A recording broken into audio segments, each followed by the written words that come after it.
बिस्मिल्लाहिर्रहमानिर्रहीम। Dear all aspirants, अस्सलाम वालेकुम वरहमतुल्लाहि वबरकातुहू। Punjab public service commission lecturer computer science PPSC test की प्रिपरेशन के लिए हमने ये लेक्चर सीरीज़ स्टार्ट की हुई है और डाटा स्ट्रक्चर हमने उस पर कुछ लेक्चर्स डिलीवर किए और वो उम्मीद है कि आपने उनको प्रिपेयर कर भी लिया होगा।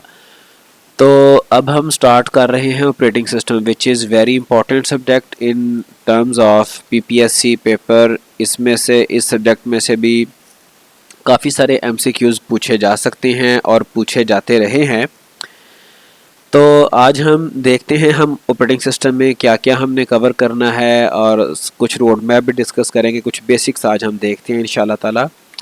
तो operating system is a program that acts as an intermediary between a user of a computer and the computer hardware. तो ये इसके बगैर हम कंप्यूटर हार्डवेयर को इस्तेमाल नहीं कर सकते। यूज़र और कंप्यूटर हार्डवेयर के दरमियान ये एक मिडल मैन का काम करता है, इंटरमीडियरी का काम करता है। और ऑपरेटिंग सिस्टम के गोल्स क्या हैं? Execute user programs and make solving user problems easier. जितने भी यूज़र के जो भी टास्क होते हैं, जो भी उसने प्रॉब्लम सॉल्व करनी होते हैं, बिकॉज एक बात ये समझ लें कि कंप्यूटर सिस्टम को यूज़ करने का सबसे जो बुनियादी मकसद है वो है solving of problem solution. Even अगर आप कोई गेम भी प्ले करना चाह रहे हैं तो it was a problem, you need some entertainment, ठीक है, तो उसके लिए आपको एक गेम रिक्वायर्ड है। Game is also a software, ठीक है। तो जो कंप्यूटर है वो यूज़र की प्रॉब्लम्स को सॉल्व करने के लिए जो है वो इन्वेंट किया गया। तो ओएस क्या करता है, इसका गोल क्या है? Execute user programs and make solving user problems easier. आसानी से यूज़र की प्रॉब्लम्स को सॉल्व किया जा सके। Make the computer system convenient to use, आप उसको यूज़ कर सकें आराम से, एक कन्वीनियंट वे में, एक ईजी वे में। Use the computer hardware in an efficient manner, आपका जो कंप्यूटर का जो हार्डवेयर कंपोनेंट्स हैं, तो हार्डवेयर तो यूज़ हो जाएगा, लेकिन ओएस क्या करता है? ओएस की डिफरेंट टेक्निक्स वो हार्डवेयर को एफिशिएंट मैनर में यूज़ करने के लिए जो है वो हर आने वाले दिन में एफिशिएंट यूजेज वो करने के लिए नई नई टेक्निक्स आती रहती हैं। तो ये तीन हमारे ऑपरेटिंग सिस्टम के मेजर गोल हैं, ठीक है जी।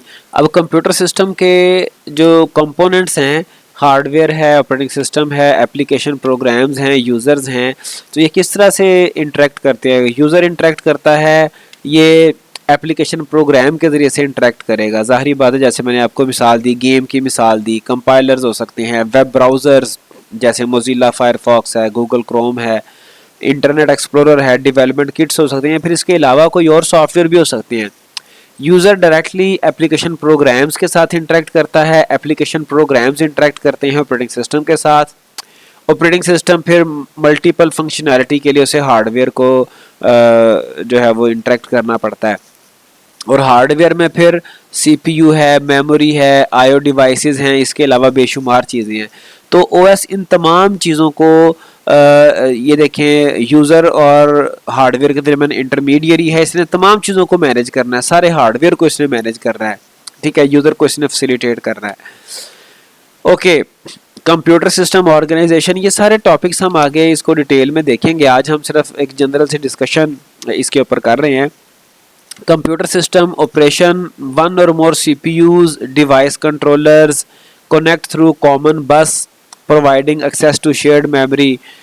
तो अब मौजूदा दौर में किसी भी कंप्यूटर में एक से ज़्यादा सीपीयू हो सकते हैं, वो मल्टी कोर हो जाएं, मल्टी जो है वो सीपीयू हो जाएं, उसकी कई एक शक्लें एग्जिस्ट कर रही हैं आजकल, ठीक है। तो डिवाइस कंट्रोलर्स हैं जो कि डिफरेंट हर डिवाइस को कंट्रोल करने के लिए कंट्रोलर होता है। तो ये एक बस के ज़रिए से मेमोरी को एक्सेस कर रहे होते हैं, ठीक है जी। और फिर कंकरेंट एग्जीक्यूशन हो रही होती है CPUs end devices competing for memory cycle. बेशुमार हमारे पास प्रोसेसेस है, बेशुमार हमारे पास रिसोर्सेज हैं, रिसोर्सेज आमतौर पे कम हैं और प्रोसेसेस ज़्यादा होते हैं। ठीक है जी, आजकल की कॉम्प्लेक्स कंप्यूटिंग एनवायरनमेंट में। तो हर प्रोसेस जो है वो मेमोरी साइकिल के लिए और इवन सीपीयू साइकिल के लिए उसे compete करना पड़ता है, उसे जो है वो वेट करना पड़ता है। तो ये सारा एनवायरनमेंट कंकरेंट एनवायरनमेंट या concurrent processing, concurrent execution environment कहलाता है। ठीक है जी। जैसे यहाँ पर देखें, ये सिस्टम बस है, ये जो आपको एक केबल से नज़र आ रही है, ये मेमोरी है, और ये आपके मॉनिटर, ग्राफिक्स अडाप्टर, ये यूएसबी कंट्रोलर, इसमें बेशुमार चीज़ें, आपका माउस आ जाता है, कीबोर्ड, प्रिंटर, और भी मल्टीपल जो हम plug and play devices attach कर सकते हैं। फिर डिस्क हैं, डिस्क कंट्रोलर, सीपीयू है। तो मेमोरी हर किसी को चाहिए। ये दरमियान में एक सिस्टम बस है जिसके साथ ये सारे कंपोनेंट कनेक्टेड हैं, जुड़े हुए हैं। और ये आप देख सकते हैं हमारे पास जो डिफरेंट हमारे पास मेमोरीज की टाइप्स होती हैं, स्टोरेज और मेमोरी। तो इसमें टॉप पे रजिस्टर्स हैं। अब इनका थोड़ा सा कंपैरिजन आप देख लें। इसका जो स्टोरेज कैपेसिटी है ये लेफ़्ट साइड पे शो की गई है, और इसका जो एक्सेस टाइम है वो राइट साइड पे शो किया गया है। ठीक है जी। तो स्टोरेज कैपेसिटी रजिस्टर की बहुत कम होती है, ये 1 KB से भी छोटा नॉर्मली होता है। कैश मेमोरी इससे बड़ी होती है, मेन मेमोरी उससे भी बड़ी होती है। नॉन वोलेटाइल जो मेमोरीज हैं उसमें हार्ड डिस्क आ गई, ऑप्टिकल डिस्क आ गई, मैग्नेटिक डिस्क, वो इनका जो स्टोरेज कैपेसिटी है वो ज़्यादा होती है।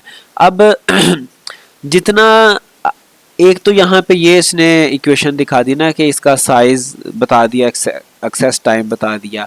अब इसके साइज़ के अलावा ये इसी सीक्वेंस के हिसाब से सीपीयू से सबसे करीब रजिस्टर्स होते हैं, फिर उसके बाद कैश उससे दूर होती है, फिर मेन मेमोरी उससे भी दूर होती है। तो इस दूरी की वजह से या इस कुर्बत की वजह से इन डिवाइसेस का, स्टोरेज डिवाइसेस का, मेमोरी का जो एक्सेस टाइम है वो डिफ़र कर जाता है। रजिस्टर सबसे तेज़ हैं in terms of accessing bye CPU, तो कैश उससे स्लो है, मेन मेमोरी उससे स्लो है, और उसके बाद सेकेंडरी स्टोरेज उससे स्लो है। ठीक है जी। तो जितना आप टॉप पे जाते जाएंगे, फिर ये जो आपके टॉप वाली मेमोरीज हैं कॉस्टली हैं, और इनका साइज़ कम है लेकिन इनकी कॉस्ट ज़्यादा, मतलब कॉस्टली है। और ये जो बॉटम पे आपको नज़र आ रही हैं, इनका साइज़ तो बहुत ज़्यादा लेकिन कॉस्ट इनकी कम है। अगर अब चूँकि हम रैम को नॉर्मली मेजर कर सकते हैं, अगर आप देखें तो आजकल तकरीबन अगर हम 1 GB की बात करें मेमोरी की, तो तकरीबन 1000 आप लगा लें अगर, तो 10,000 में 10 GB हम अवेल कर सकते हैं रैम को, मेन मेमोरी को। और 10,000 में तकरीबन 3 TB की हार्ड डिस्क मिल जाती है। ठीक है जी। तो ये इतना डिफरेंस है इसके प्राइस में, और उसी हिसाब से फिर, लेकिन इन तमाम स्टोरेज डिवाइसेस की हमें कहीं ना कहीं पे ज़रूरत भी पड़ती है। ठीक है जी। अब हमने ऑपरेटिंग सिस्टम में जो डिफरेंट टॉपिक्स डिटेल में देखने हैं, उसमें प्रोसेस मैनेजमेंट है जो हम आगे चल के देखेंगे। अभी सिर्फ आज हम चंद चीज़ें, ऑपरेटिंग सिस्टम को क्या क्या कुछ करना पड़ता है, ये मेमोरी को मैनेज करता है ऑपरेटिंग सिस्टम, ये स्टोरेज को मैनेज करता है, ये सारी डिवाइसेस इसे मैनेज करना पड़ती हैं। ठीक है जी। फिर ये सारी इसकी इंट्रैक्शन हमने देख ली। फिर इसमें जो और मेजर चीज़ें मैनेज करनी पड़ती हैं, प्रोसेस मैनेज करना पड़ता है, क्योंकि ऑपरेटिंग सिस्टम का काम क्या है, ये यूज़र के प्रॉब्लम्स को सॉल्व करवाए। ठीक है। तो उसमें यूज़र यूज़ करता है एप्लीकेशन प्रोग्राम। एप्लीकेशन प्रोग्राम जब एग्जीक्यूट करेगा तो वो प्रोसेस कहलाएगा। अब प्रोसेस इज़ अ प्रोग्राम, वो प्रोग्राम अब आपका डेफिनेटली एप्लीकेशन प्रोग्राम है। जब वो एग्जीक्यूट करेगा तो वो प्रोसेस कहलाएगा। ठीक है जी। It is unit of work within the system. ये सिस्टम के अंदर, कंप्यूटर सिस्टम में प्रोसेस एक वर्क यूनिट है। Program is a passive entity, चूँकि ये तो आपका स्लीपिंग है ना, आपका ये कोड है और पूरा एक वो पैकेज सा बना पड़ा है। लेकिन जो एक्टिव एंटिटी है, जो मतलब जो वर्क यूनिट है, जो एक्टिवली वर्क कर रहा होता है, वो प्रोसेस है। और इसकी डेफिनेशन से आपको आइडिया हो रहा है, process is a program in execution. ठीक है जी। इसको हमने डिटेल में देखना है अपने फर्दर लेक्चर्स में। Process needs resources to accomplish its task. अब जो प्रोसेस है प्रोग्राम इन एग्जीक्यूशन, इसको मुकम्मल होने के लिए, कंप्लीशन के लिए इसको रिसोर्सेज चाहिए। रिसोर्सेज कौन कौन से हैं? सीपीयू है, ठीक है जी, मेमोरी है, आईओ है, इनपुट आउटपुट फाइल्स हैं, मतलब डाटा वगैरह इसको चाहिए हो सकता है, फिर डाटा इसको इनिशियलाइज करना पड़ता है। तो प्रोसेस मैनेजमेंट हम देखेंगे। Process termination requires reclaim of any reusable resources, जो रिसोर्सेज इसने अब प्रोसेस ने एंगेज किए हुए थे फॉर अकम्पलिशमेंट, अब जब प्रोसेस मुकम्मल हो गया, टर्मिनेट होगा जब प्रोसेस, तो वो जो सारे रिसोर्सेज हैं वो हमें रिक्लेम करने पड़ेंगे। हमें से मुराद है कि ओएस ये सारे काम कर रहा होता है, तो हम ये ओएस के टास्क देख रहे हैं जिनको हमने अपने सबसीक्वेंट लेक्चर्स में डिटेल्स के साथ पढ़ना है इंशाल्लाह ताला।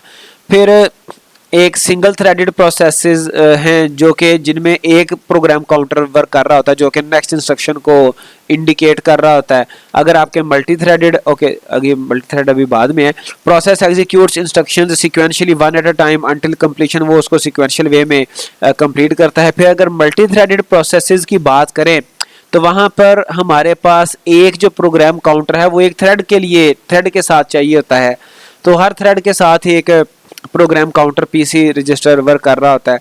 Typically system has many processes, some user some operating system running concurrently on one or more CPUs, तो ये बड़ी कॉम्प्लेक्स सिचुएशन बनती है। ठीक है, हमारे पास यूजर्स भी बहुत सारे हैं, हमारे पास प्रोसेसर्स भी बहुत सारे हैं, हमारे पास प्रोसेसेस भी बहुत सारे हैं, रिसोर्सेज भी हैं और प्रॉब्लम्स भी हैं, तो उसको कंकरेंट वे में एग्जीक्यूट करवा रहा है, ये सारा कुछ ओएस करवा रहा होता है। ठीक है जी, तो concurrency by multiplexing the CPUs among the processes और थ्रेड्स, तो यहाँ से हम कंकरेंसी को समझ सकते हैं कि प्रोसेसेस, एक प्रोसेस है वो मल्टीपल काम करने हैं, वो मल्टीपल प्रोसेसेस को टाइम देता है, उनके प्रॉब्लम्स को सॉल्व करता है। जहाँ जहाँ पर एक प्रोसेस ने आईओ के लिए जाना है वहाँ पे दूसरे प्रोसेस को टाइम देता है, तो यहाँ पे कंकरेंसी का कॉन्सेप्ट आ जाता है। ठीक है, जब इसमें multiple activities, process management activities हैं, creating and deleting both user and system processes, process को क्रिएट करना, उसको डिलीट करना, जब उसकी एग्जीक्यूशन मुकम्मल हो जाती है फिर डिलीट किया जाता है। फिर सस्पेंडिंग एंड रिज्यूमिंग प्रोसेस, फिर सम टाइम हमें प्रोसेस को सस्पेंड करना पड़ता है, ओएस सस्पेंड करवाता है प्रोसेस को, because process need some IO, तो अदरवाइज अगर हम उसे सस्पेंड नहीं करवाएंगे वो सीपीयू के साथ जुड़ा रहेगा तो सीपीयू का टाइम वेस्ट होगा, सीपीयू आइडल जाएगा, तो हमें फिर उसको सस्पेंड करवा के फिर बाद में रिज्यूम भी करवाना है। फिर providing mechanism for process synchronization भी उसकी रिक्वायर्ड होती है। फिर मैकेनिज्म फॉर प्रोसेस कम्युनिकेशन, एक प्रोसेस को कंप्लीट होने के लिए समटाइम कम्युनिकेट करना पड़ता है दूसरे प्रोसेस के साथ, उसकी कम्युनिकेशन करवानी पड़ती है।